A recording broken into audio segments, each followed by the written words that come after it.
Hey folks, Roland Martin here, broadcasting live from Georgia Southern University, here of course in Savannah, Georgia. Coming up on Roland Martin Unfiltered for this day, Wednesday, January 30th, 2019.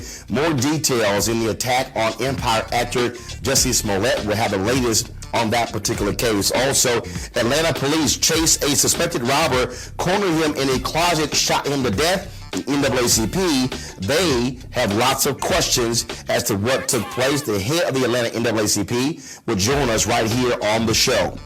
Also, billionaire Howard Schultz, and of course, who wants to be president, tweets out an article calling Senator Kamala Harris shrill. Really do? Also, Senator Elizabeth Warren, Pocahontas. What the hell is he trying to do?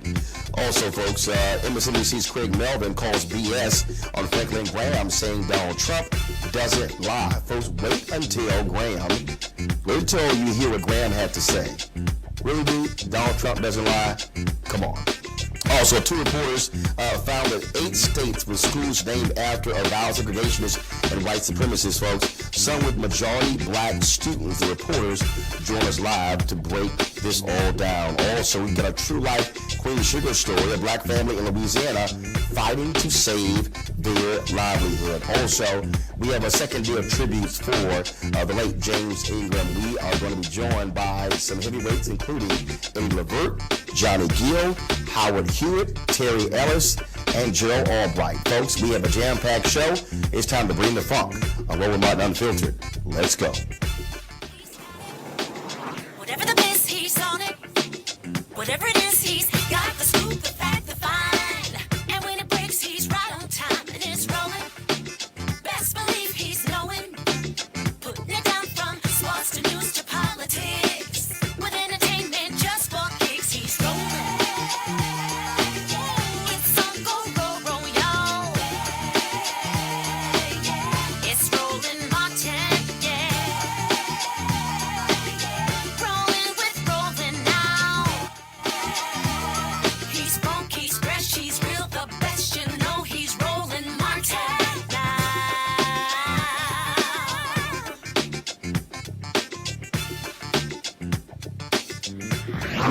Martin.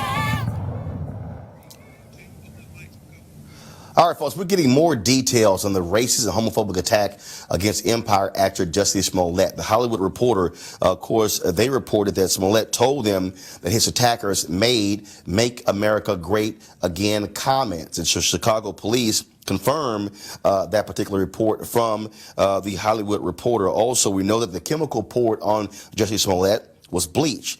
Now, Chicago police say they have looked at hundreds of hours of surveillance tape and have yet to find any video of the attack. Now, they're still looking, and of course, we're talking about Chicago Police Department after all. In their history, but again, they say they have not been able to find any evidence, any video showing Jussie Smollett being attacked by these two men. Now, later today, Congressman Bobby Rush demanded that the FBI director, Christopher Wray, start a hate crime investigation. This is what Rush said. He called for the hate crime investigation in this attack on Jussie Smollett. He sent a letter, and in the letter he said Smollett, who is black and openly gay, was assaulted in Chicago early Tuesday in what police have called a possible racially charged assault and battery. Quote, "This is a hate crime, plain and simple, and I will not stand by while evil acts are inflicted on any citizen, especially not in my hometown." Meanwhile, expressions of support keep coming in for Jussie Smollett. Here's Empire's Terrence Howard today at Good Morning America. Jaws dropped to the ground. And then when we learned that there had been letters that had been sent to Fox as threats about the potential of something like this, then we became much more frightened. I heard he's getting better. You know, he's angry, but I know Jussie. You know, Jussie's anger will dissipate, and he will forgive these people for what they did. But he won't, and we cannot forget their actions. They have to be forgiven because it was done out of ignorance. Here's what Congresswoman Maxine Waters told the Griot. I know Jussie, I love him. Family is a friend of mine. I know his sisters, I met his mom, and I called already to Jazz, one of the sisters, to talk to her about what's happening, what's going on. So she said he's okay, he's out of the hospital. And, you know, we didn't talk about it much more than that, but I was on my way to Chicago to see about him. You know what I'm saying? I love him. He's a fantastic human being. He's so giving. He shows up at all the community events. You know, he does a lot working with the community, but he comes from that kind of family. And so I'm pleased that he's doing okay. Also, folks, Jussie Smollett also did a rendition of the song Strange Fruit, of course, originally done by Billie Holiday, to highlight what was happening to African Americans who were being lynched. Remember, as a part of this, he told police that a rope was placed around his neck. Here is Jussie Smollett singing Strange Fruit. Southern trees bear a strange fruit, blood on the leaves and blood at the root.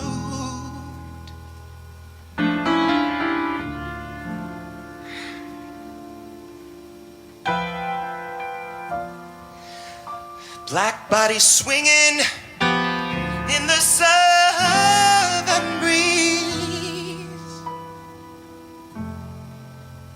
strange fruit hanging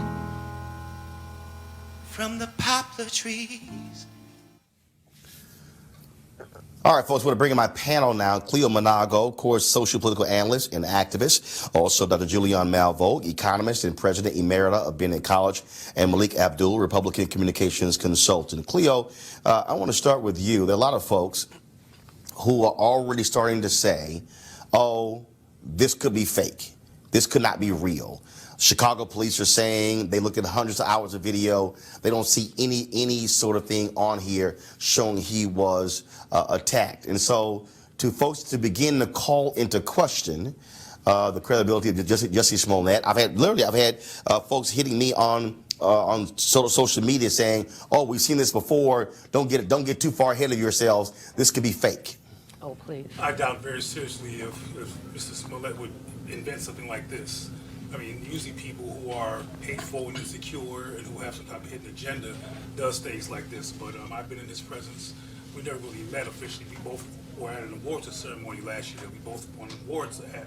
but we didn't get a chance to talk because I had to leave. But the bottom line is that this dude, like Maxine said, is in the community. 1 second, hold on, Cleo. I'm having some issues with your audio. Let me go to Julian Malvo. Julian? This is absurd that anybody would make this up. This brother is of such a stature that he has no need to make this up. We've seen fake fools before. Let me say that again. We've seen fake fools before. But usually, as Cleo said, they were insecure. They didn't have anything going for themselves. This was their catapult to fame. He is already famous. He's already helping our community. I'm grateful to him for what he's done for Bennett College for Women. He and his brother, I stand with Bennett. And so, first of all, Roland, do we believe anything that comes out of the mouth of a Chicago policeman? After Laquan McDonald, do we truly, really believe that the Chicago police is capable of doing an appropriate investigation? Thank you, Bobby Rush, for being there. Thank you, Congresswoman Waters, for being there. But, you know, we can just throw Chicago police away and say, if this brother said it happened, we know it happened. Not only do we know it happened, but we must resist this lynching or attempted lynching of yet another black man. Malik? Well, you know, we have to say that, as we always do, that people, you know, who allege any sort of crime or have been victimized, you know, that they should be believed, or they should be heard. I'll say that. You know, I will say that, you know, the story does sound, it goes in some different directions, because as what we were told is that, you know, they were shouting MAGA, and, you know, we found out that that wasn't the case, or maybe it was the case. We really still don't know, but there are some things about this story. No. Here's what we do know. Chicago police do confirm that Jussie Smollett told them that was shouted to him.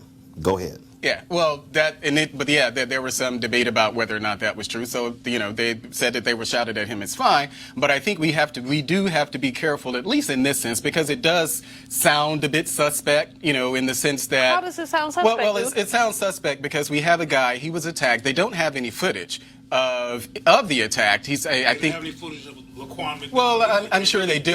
But they had no footage of Emmett Till. What we're assuming here, what we're assuming here is that the Chicago police, they're actually, I guess, doing white people in Chicago a favor, particularly white Donald Trump supporters in Chicago, and that does seem a bit off. I don't know if that's true. Whether or not he actually, you know, then when they got to his house, he was sitting in the house, and as they described it, instead of a noose, it was a thin rope that was still around his neck. That's a noose. A thin rope as opposed to a noose. That's fine. Here, but the fact is, one second, folks. 1 second.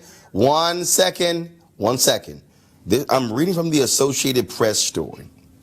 Detectives have reviewed surveillance footage of Empire actor Jussie Smollett walking to his downtown Chicago apartment after an early morning visit to a Subway restaurant. But none of the video they've watched so far showed him being attacked. Investigators, quote, for the most part, can confirm the route Smollett took early Tuesday when he says he was attacked by two masked men along a street in the Streeterville neighborhood.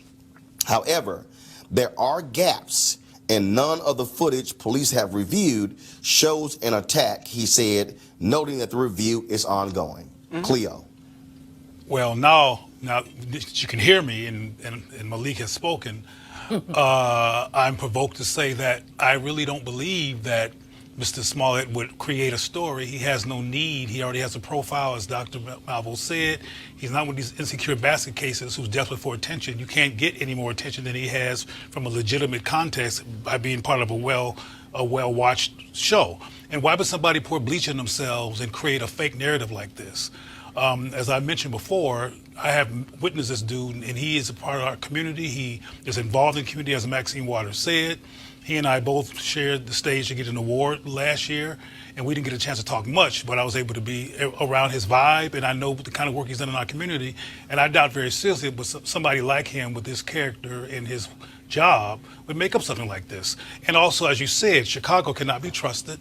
There's no footage. Well, if you would have went by what they said around Laquan McDonald's murder, they had no footage, but they really did have footage. So who knows what they have? But whether they have footage or not, often the footage trail is not complete. There's always gaps in footage, and apparently they haven't found it yet. And again, what they also said, they're going to be expanding their search in terms of for buses and other buildings to expand the zone by which they're looking at.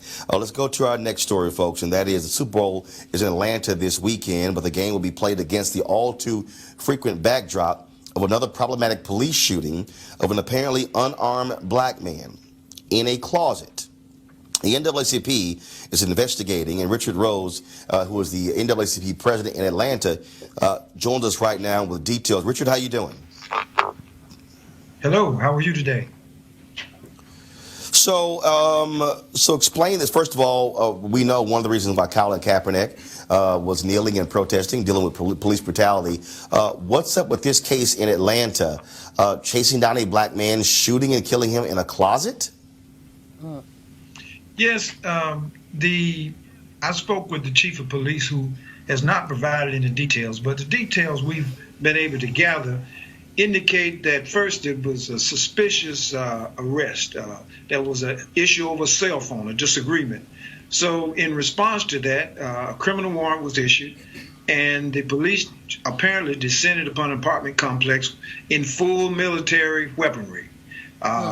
A gentleman jumped out of a third floor window running away, probably a little fearful of his life.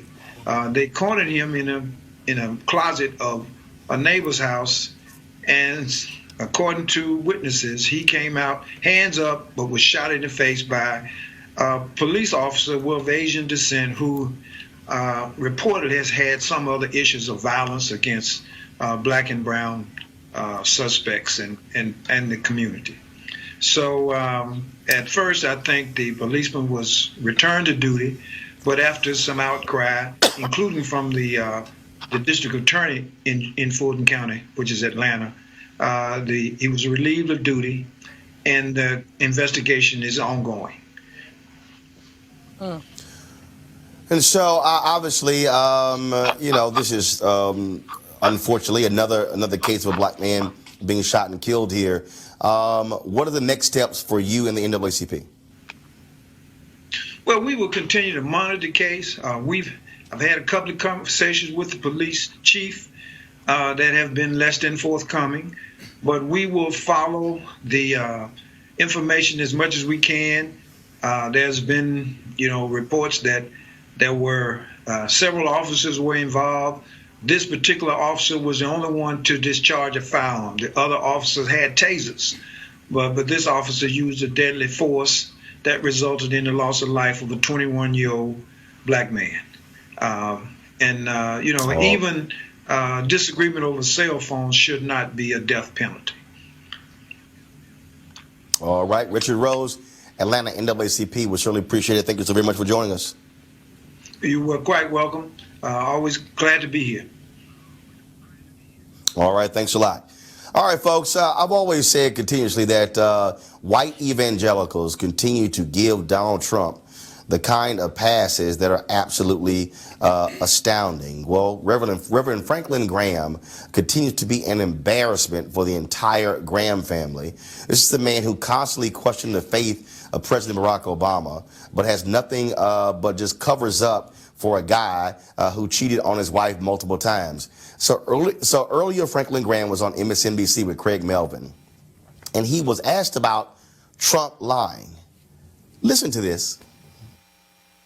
You wrote an op-ed for Fox News recently. I read that op-ed, and you wrote in part that truth is 100% right. The Washington Post, as you probably know, the Washington Post fact checker, their analysis reports that the President of the United States has made 8,158 false or misleading claims in his first 2 years. How do you reconcile that?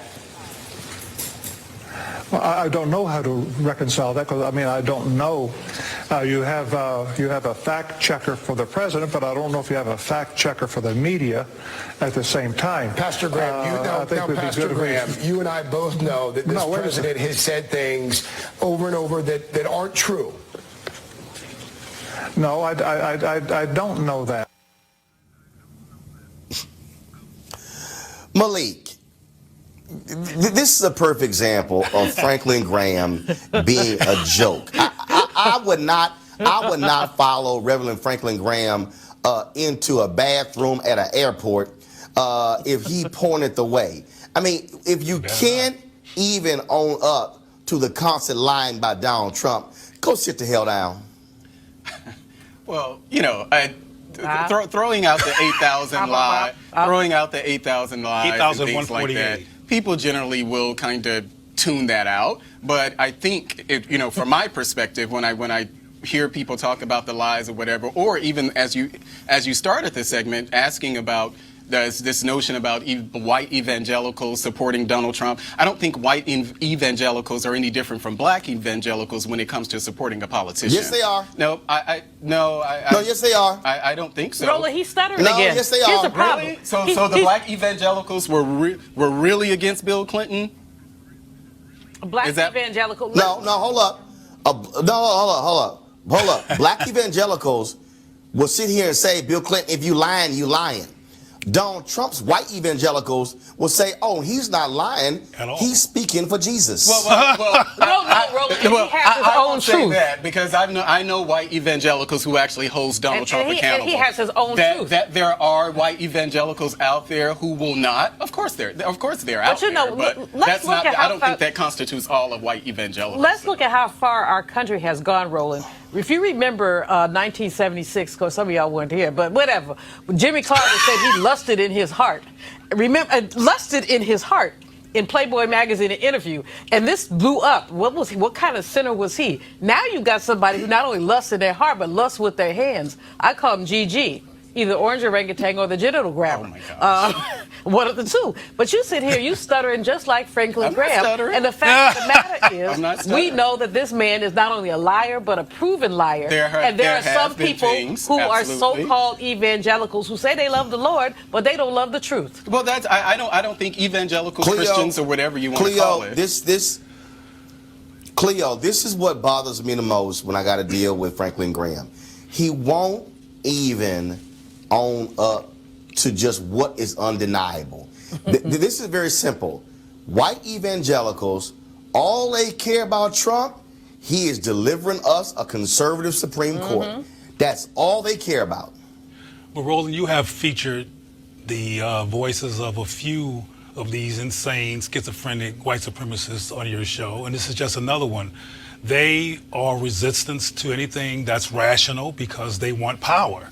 And they don't care about 8,149 lies. Those lies are on their behalf. So from their perspective, they're constructive lies, which means they're not lies.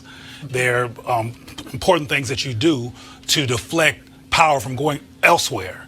So he's just another person who has no relationship to reality, except for the reality of them wanting to keep power. So they're going to keep on praising Trump, and this is just a redundant thing that they do. And they always stutter because they have to work past getting beyond the facts so they can come out articulating that Trump is all right. So it's just another one of the guys that you've been talking about.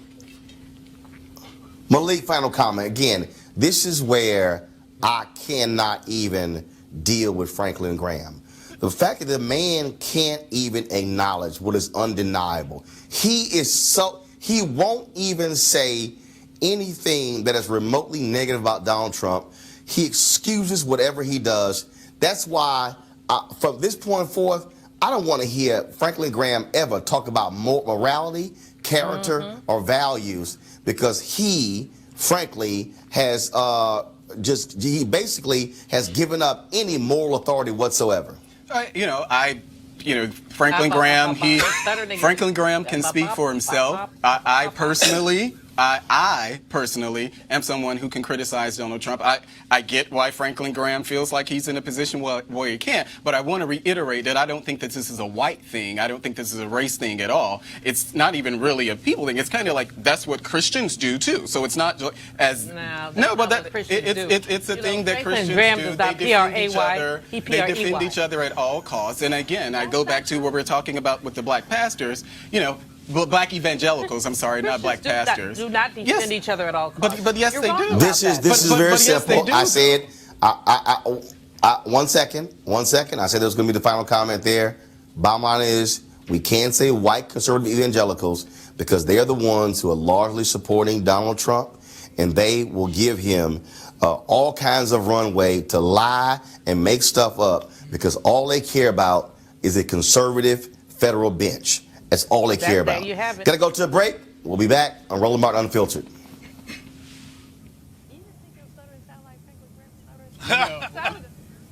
You want to check out Roland Martin Unfiltered? YouTube.com/Roland S. Martin. And subscribe to our YouTube channel. There's only one daily digital show out here that keeps it black and keep it real. It's Roland Martin Unfiltered. See that name right there? Roland Martin Unfiltered. Like, share, and subscribe to our YouTube channel. That's YouTube.com/Roland S. Martin. And don't forget to turn on your notifications so when we go live, you'll know it.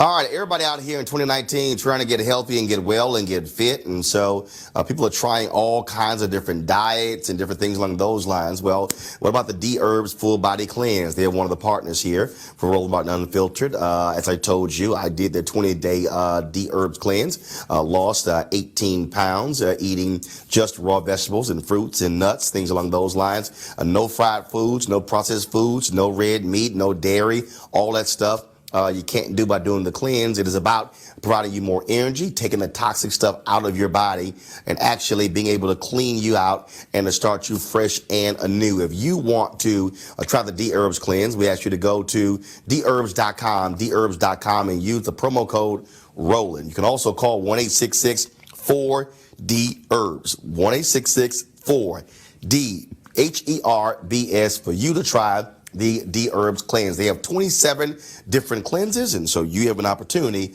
to be able to try that cleanse as well. And so we certainly hope you do so, and we thank you for supporting D-Herbs, being a partner of Roland Martin Unfiltered. All right, folks, imagine if a black child went to a school named after a man who called America a white man's country and was prepared to make sacrifices to preserve and ensure white supremacy. Well, that's the case when it comes to many schools named after these white supremacists. The folks at Education Week, two reporters focused on 8 states where this is happening. Andrew, UJ Fusha, and Corey Mitchell, they join us right now. Hey, folks, how you doing? Thank you for having me, Roland. I appreciate it. Okay, so tell us about Russell Elementary School in Warner Robins, Georgia. So this is a project we did where we looked for schools named for Southern politicians who signed what's called the Southern Manifesto in 1956. This document basically said that the Brown v. Board of Education decision about segregated schools was illegitimate, and they encouraged Southern states to resist the ruling by any lawful means. So this was a project we did that built on something we did last year where we looked at schools named after Confederate leaders. We found 22 schools across, as you said, 8 states named for politicians who signed that document in 1956. Probably the most famous was Strom Thurmond in South Carolina, who served in the Senate for close to 5 decades, along with Richard Russell, for whom Russell Elementary School is named, and others as well. And look, I mean, these are absolute supremacists. These are people who are racist, are bigoted, and to have our kids having to go to school with these folks, let's keep in mind, it was after the Brown versus Board of Education decision when many of these schools were named after these Confederate generals and these white supremacists. Yeah, that's right. And I think that people have pointed out to me in the course of working on this story that, look, it's maybe inappropriate for black children, but also for white children, for any child to be attending schools named after people who held those views and who held a lot of power. I think some people feel that way, and you know, it's also possible that a lot of the children who go to these schools don't know who these men are. It's just a name on a building to them. So, you know, it's hard to tell on a community by community basis how well these men are known and what kind of controversy it might cause in the community if this person's record became better known. So let's pull up this graphic here, folks. Here's a list of the schools with the highest concentration of African-American students that are named after politicians who signed the Southern Manifesto opposing school integration. You got McClellan Magnan High School, named for John L. McClellan, a U.S. Senator from Arkansas. 89% African-American. Wilbur D. Mills High School, named for Wilbur D. Mills, a congressman from Arkansas. 63% African-American. Strom Thurmond, as you said, That school in Johnson, South Carolina, 50% African American. You also have Fulbright Elementary School, named for J.W. Fulbright, a U.S. Senator from Arkansas, 45% African American. William Comer Middle School, named for a representative from Mississippi. Pascagoula, Mississippi, 44% African American. And as we said, Russell Elementary School. And we can go all around the country and see examples of this. Andrew, last question: is there a movement afoot to change the name of these schools? I don't think there's a broad movement in the same way that we've seen people push against schools named for Confederates. There have been isolated cases where people have protested the names, and in a few cases in places like Virginia, the names have been changed. But I think these names are not as well known as names like Robert E. Lee, and so I don't think so far they've provoked the same kind of reaction in different communities. All right then, Andrew, great job with Education Week.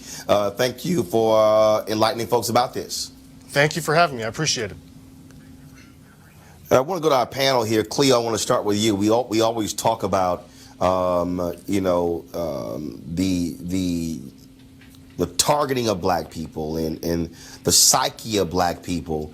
And this is a continuation of white supremacy when we talk about these high schools that are named after folks like Robert E. Lee. Yeah. And for the folks who keep saying, oh, don't change them, that's our history. No, these were people who literally did not want black people going to school, who did not want us to actually get ahead in our society. To me, naming a school after somebody is an honor. These are absolutely racist individuals. In fact, the Russell Building in Washington, D.C., where members of Congress's offices are, is named after that same Richard Russell.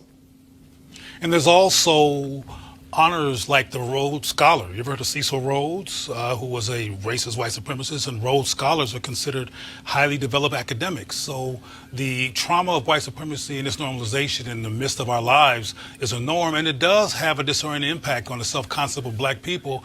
And it implies that being a white person who's a racist is fine and being black is not fine. So I'm glad that people are attending to this, and I hope there's some progress made in terms of changing those names, particularly in black schools, because obviously there's these racist names in white schools as well, and J. Edgar Hoover's name is everywhere. Remember him? He made it hard for Malcolm, Martin, Medgar Evers, and Marcus Garvey. Yeah. These stories, we can figure out what we're going to do with renaming schools or any of things. I'm kind of, yes, I'm concerned about it, but at the same time, I do acknowledge, as you said, I live in a city where the Russell Senate office building is named after that same person. Across the river here, we have the Thomas Jefferson Memorial, who, as people like to romanticize, talk about the fact that he had a mistress named Sally Hemings. Yeah, right. No, wait, hold up. What we not gonna do is use words like that. No, he had a slave who he slept with. Yeah. Who had no choice. A mistress. That's somebody who he raped. How does an enslaved woman say no? I don't feel like it tonight. One second. Everybody, 1 second. We're going to use proper language here. I'm not going to call somebody who was a slave a mistress. I agree. Thank you, She Roland. had no choice but to sleep with him because she was property. Yeah. Now go ahead and finish your comment. And that's why I said that people like to romanticize as she was his mistress. And we know that she was not his mistress. She was a slave. She didn't have a choice in any of that. But my whole point in saying this is that whether we're talking about Robert Byrd, who was the ex-Cyclops of the KKK, a longtime Democrat, these things exist. We have to figure out how to handle them in today's climate. But, Robert Byrd was a member of the KKK, and there are plenty of things in West Virginia named after him. Should we handle it? Sure. We can handle it in whatever way we choose, but I think we should acknowledge that these things exist pretty much across the board. Malik, this is not partisan at all. We have been in this country for 400 years, and our entire existence here has been repudiated every time we turn around. So naming these schools after these segregationists, having these streets, congressional buildings, all this named after segregationists, continuing to fly that Confederate flag is all about repudiating the African presence. So for you to sit up here and refuse and try to make jokes about romance. There has been no No, romance. I didn't make a joke about romance. I'm telling you what people have said Baby about it. boy, I'm not making of that. No, you use the word But romance. correct the You record. use the word romance, which does not belong in any sentence that has anything to do. He was saying that others have I need romanticized. everybody to chill out. Thank you very much. All I'm right. still rolling, but let's be clear Next story. about the enslavement of African American women. Julian, Yes, I'm sir. real clear. It's my show. Yes, Everybody sir. calm down. I'm calm. Got it. I got to go to the next story. Great news coming out of Bennett College as we approach Friday's deadline for them to raise $5 million. Alpha Kappa Alpha Sorority Incorporated has pledged $100,000 to Bennett College. In addition, the AKs have established the AKA HBCU Endowment Fund with the goal of investing in the future of our young people and the sustainability of our treasured historically black colleges and universities. And the AKs have pledged to donate a total of $10 million towards the endowment within the next 4 years. Also, Wells Fargo, they have pledged $50,000 to Bennett as well. If you want to donate to Bennett College, again, they got to raise $5 million by February 1st regarding the accreditation. Text the word BELLS, BELLES, to 444-999 and follow the instructions. If you use the Cash App donation, you can do $Stand with Bennett. Or you can go online to www.bennett.edu/donate. And so, again, we want you to certainly support Bennett College there. And, of course, Julian, you were president emerita of Bennett College. And so this is critically important. We have the president on. And so, go ahead. No, thank you, Roland. I'm very grateful for your support. Your support has gone back, as I mentioned online some time ago, to when I first became president, and you helped me raise about 30 grand in a day or so when we're looking at some students who have some shortfalls in terms of scholarships. So you have been a yeoman. Really in supporting HBCUs, and we're very grateful to you. I also, I like to fight with my AKA sisters, but I got to give them a shout out on this one. Again, we're just really very grateful. Appreciate the fact that Tennessee State University president, also AKA president, has really been in the fight on this. Again, Roland, I can't say thank you enough. Roland, I want them to say something real quick about So again, this. everybody who's watching, we want you guys to participate. We created hashtag HBCU Giving Day to encourage people to support your HBCUs. Bennett, in this case, again, impacting black women, educating them, and so we want you to be a part of that. So please go to that. Folks, yesterday was sad news for so many of us when we learned that James Ingram died at the age of 66. He'd been battling brain cancer. We paid tribute to him yesterday, talking to Jeffrey Osborne and talking to others about his life. And so we wanted to continue doing so. And so we're joined right now, and just make sure I'm right first. We got Eddie Levert and Howard Hewitt. All right, so we got Eddie Levert and Howard Hewitt. First of all, I'm going to go to you, Howard, first. You grew up with James Ingram.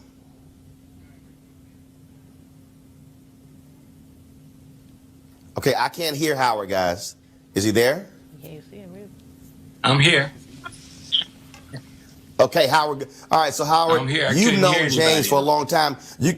Howard, you guys grew up together, right? Can you hear me? I can hear you, Howard.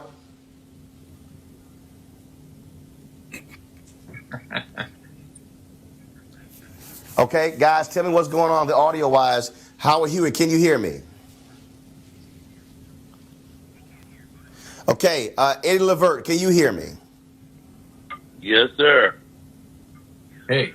All right, Eddie. So, 2007, at the Quincy Jones tribute, the History Makers, you and Howard Hewitt, Herbie Hancock, and others were there to celebrate Quincy Jones. How far back do you go with James Ingram? Oh man, ever since we were in Canton, Ohio. Ever since I was in high school, he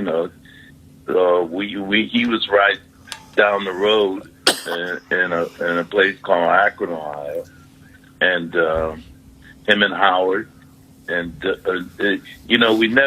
we never really crossed paths until after he started making the really big records.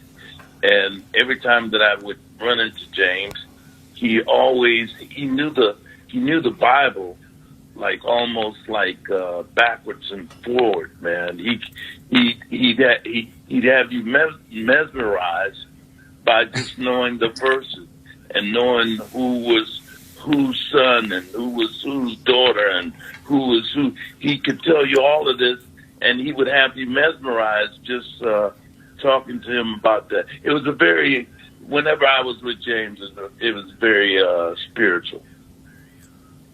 Eddie. Man, what in the world was in the water in Ohio with James Ingram and the OJs and of course all these other groups, Howard Hewitt? My goodness, Isley Brothers, Ohio players, is all y'all. That Eddie Levert? Is that Howard Eddie Levert? Hewitt? Yes, Howard Hewitt. What's up, brother? How you doing, man? How you doing, man? So Howard, I got to ask Howard, you grew up with James Ingram, right? Well, I first met James when I was 15. I was 15 years old. I was with a group called Life. We spelled it Lyfe, and his group was called Revelation Funk, and it was crazy because James was the keyboard player for Revelation Funk, and he sang background. He didn't even consider himself a lead singer. Their lead singer was this cat named Bernard Lawson, who still to this day sings his butt off. So, I met him when I was 15, and just like Eddie said, I mean, it's like how James was back then. I was 15, so he had to be about 18, and how he was back then is exactly the way he was all throughout his life, man. That was, I mean, if you ever wanted to know a genuine type cat, that was the cat. James was genuine, the same as he was all through his life. Eddie, Howard just talked about James not really being out front, and I mean he had to be pulled out front, if you will. And man, if Quincy Jones had not heard that demo, he would have kept writing songs and been in the background. But he just had this totally different, unique sound, and we've been blessed as a result of that. Yeah, it was he had a Grammy Award-winning sound. He could. James appealed to everybody who liked music, everybody who liked good music. James appealed to those people. Everybody who, if you wanted to know, James was a prime example of good singer, good person, good to talk to, good writer, good to be around. Just a good person. Yeah, I learned so much from James through the years. One of the most important thing to me as a writer is like James and I would get together and we would write stuff, go to the house, he'd come to my house, I go to his house. And one of the things that he tried to instill in me, and I grasped onto it pretty much, I say 85%, is that whatever you start, whatever song you start, just make sure you finish it. Even if it's BS, just finish it. Then you can always go back and edit and do this and do that. But finish it right then. And that was a very, very poignant, very important, situation that he showed me through the years. I mean, there's so many things as far as like, James was one of my best friends and one of my longest friends.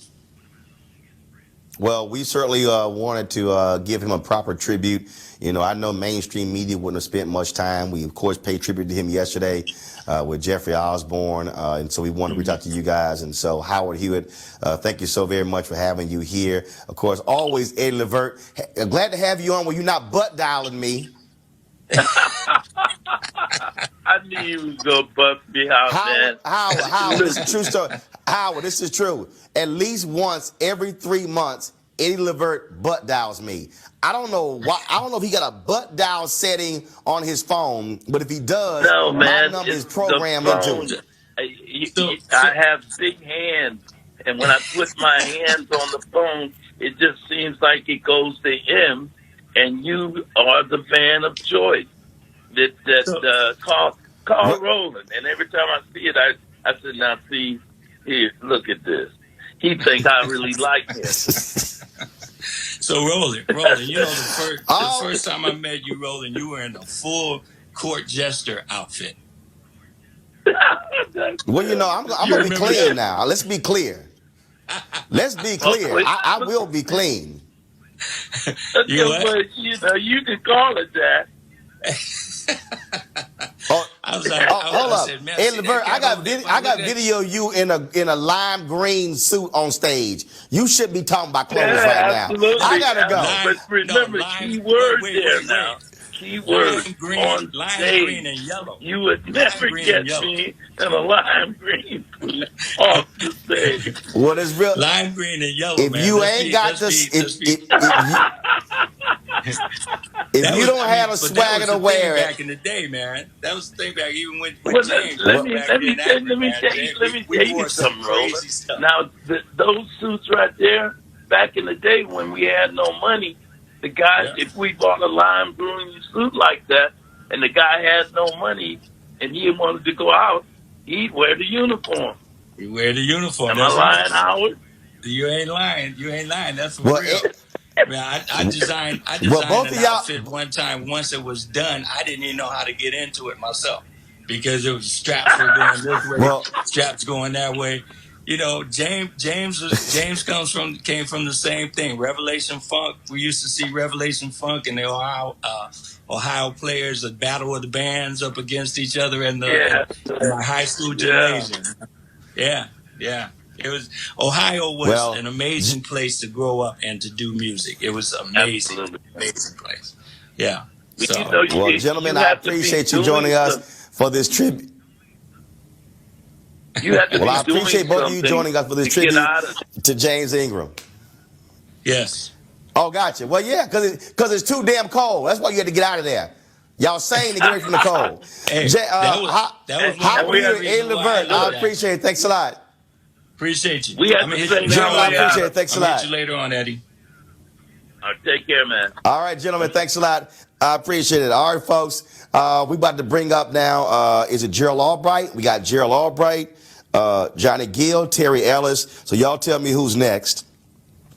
Who we got next on the phone line. So again, y'all, we paid yesterday tribute to James Ingram, and so we want to do it again today because I just believe that the reason we have our platforms, we recognize our own and we give them some love and appreciation. And so I want to bring up, Jackie, who we got next? I know Gerald Albright is over here texting me saying, when y'all calling me?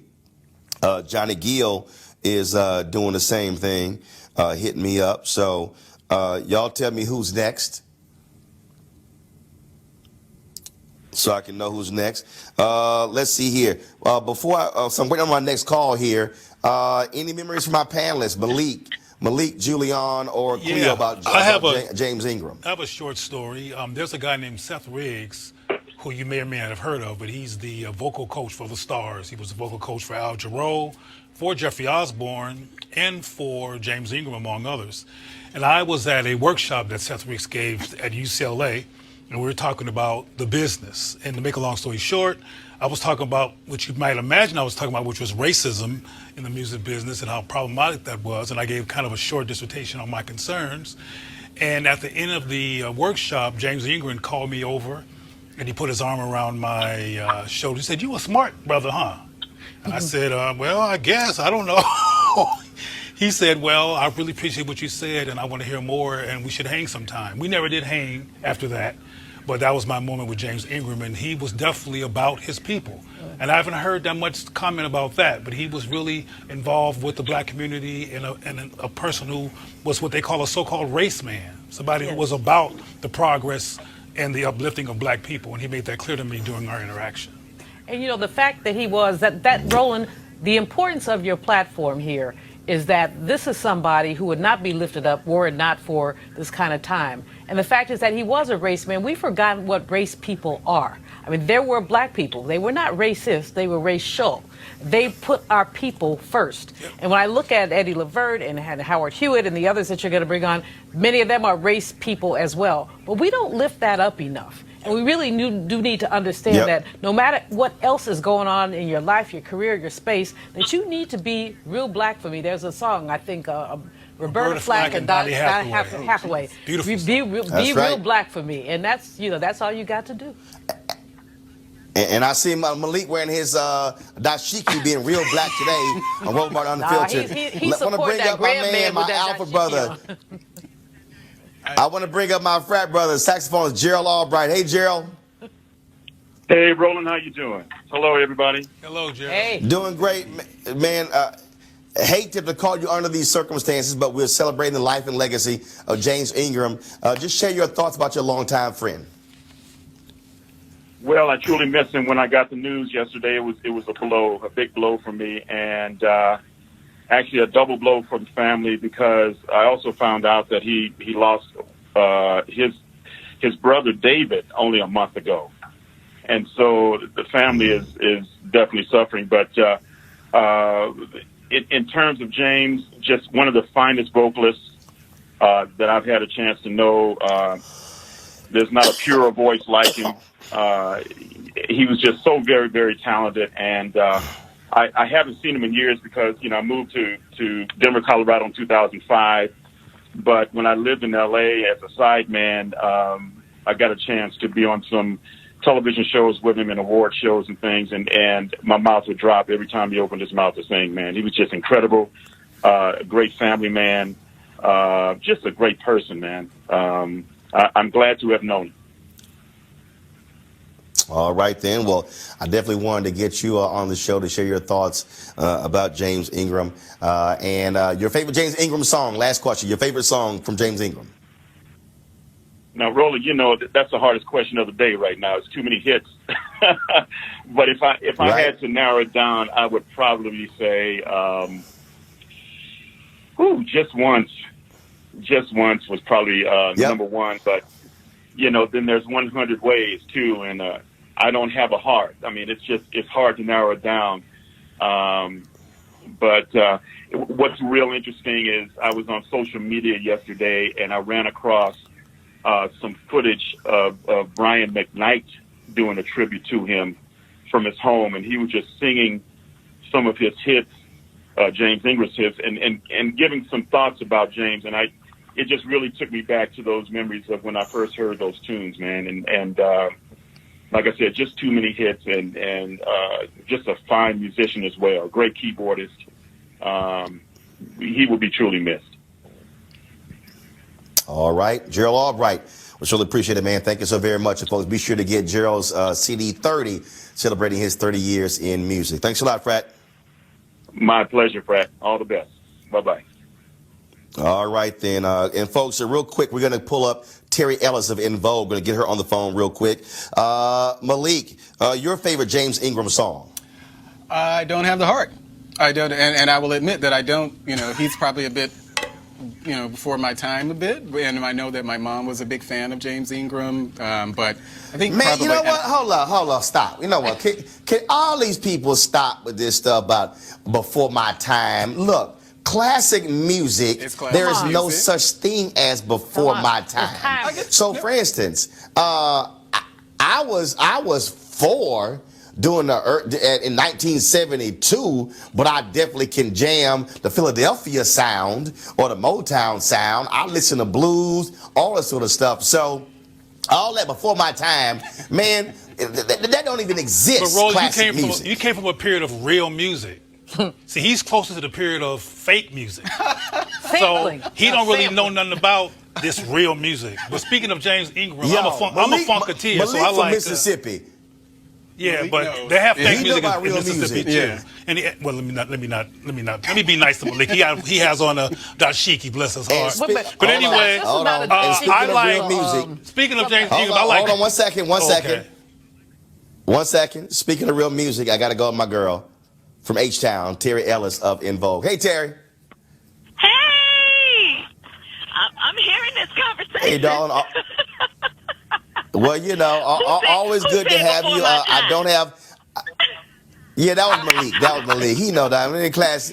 Come on now. So, I don't have much time because I'm literally about to go give a speech at Georgia Southern University. But Terry, I just want to get your thoughts on the passing of James Ingram. Oh my gosh, I was devastated because I just growing up with him. Speaking of before my time, and I agree with you, Roland. Good music is not for your time. It's what inspired me to even want to be in the business and to sing.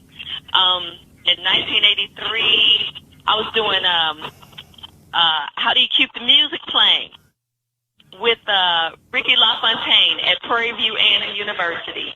That was my first introduction to James Ingram, and I was so blown away by his just golden, silky, soulful voice. You haven't heard anything else like it since. And then in 1985, he sang at my best friend's wedding, Holly Robinson Peete. 100 Ways, I'll never forget it. When I tell you, all of us there almost lost our minds. It was incredible. And then in 2004, En Vogue had the opportunity to tour with him and Peebo Bryson and Marilyn McCoo for a Christmas tour. Wow. And when I tell you, and we all rode on the same bus, and when I tell you, we were like little kids just sitting there listening to just all the golden moments and the information and the experience that he was giving us and dropping on us. And then I, on that same tour, had the opportunity to sing Baby Come to Me with him. So, I that was it for me. That was an absolute dream come true. And when I tell you, just being on stage, singing that song with him, I was almost speechless every night. Every night. I learned so much from him. He's such a consummate professional, and just, again, the information and experience that he shared with us is priceless. Well, that's one of the reasons why we wanted to pay tribute to the great James Ingram, dead at the age of 66 due to brain cancer. Terry, it's always good chatting with you. Thank you so very much for sharing your memories with us. Yes. Thanks so much, Thanks love. for Thanks a having lot. me. All right. Thank you, Cleo, Julian, Malik. I appreciate y'all as well. I've got to go. The program has started here at Georgia Southern University. This is their MLK program, and so I'm about to share a few words with the students here. To all of you, thank you very much for watching us. Be sure to support RolandMartinUnfiltered.com. Go there. Please join our Bring the Funk fan club. Every dollar you give makes this show possible. And again, without this show, you wouldn't have the people out there paying tribute to James Ingram. He would just be in a sort of passing thought. No, but on shows like this, we give our legends their due, and that's why we exist, and we want you to keep making that possible. So please join the Bring the Funk fan club by going to RolandMartinUnfiltered.com. Y'all, I got to go. I got to go speak to the students here. Y'all have a great day. I'll see you tomorrow. Actually, I'm in William and Mary College tomorrow, Williamsburg, Virginia. So you're doing a show from there tomorrow because I speak tomorrow night as well. Gotta go. Holla.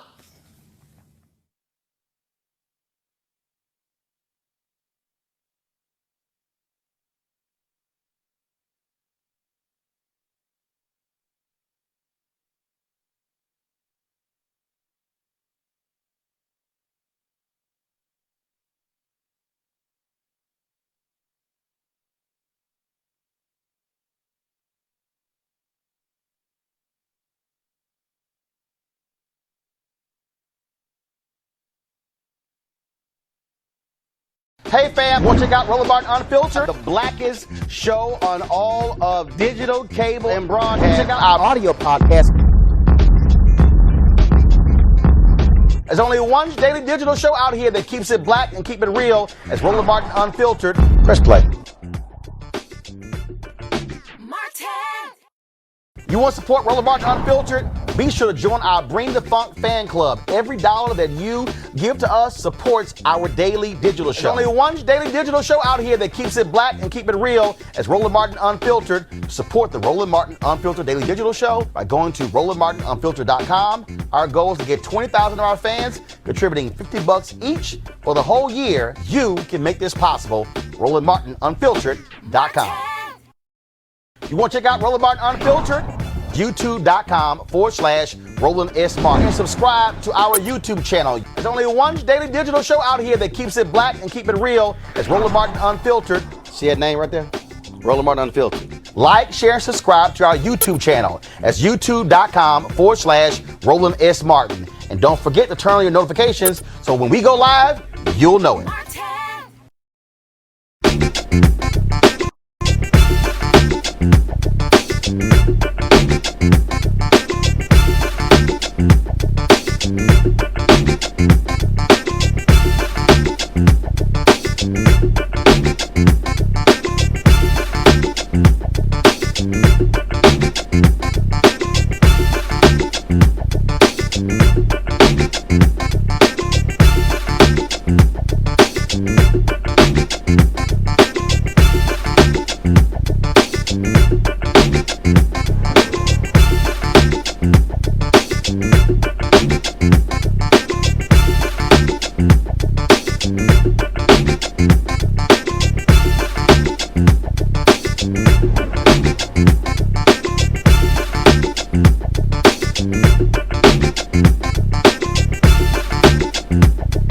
Thank you.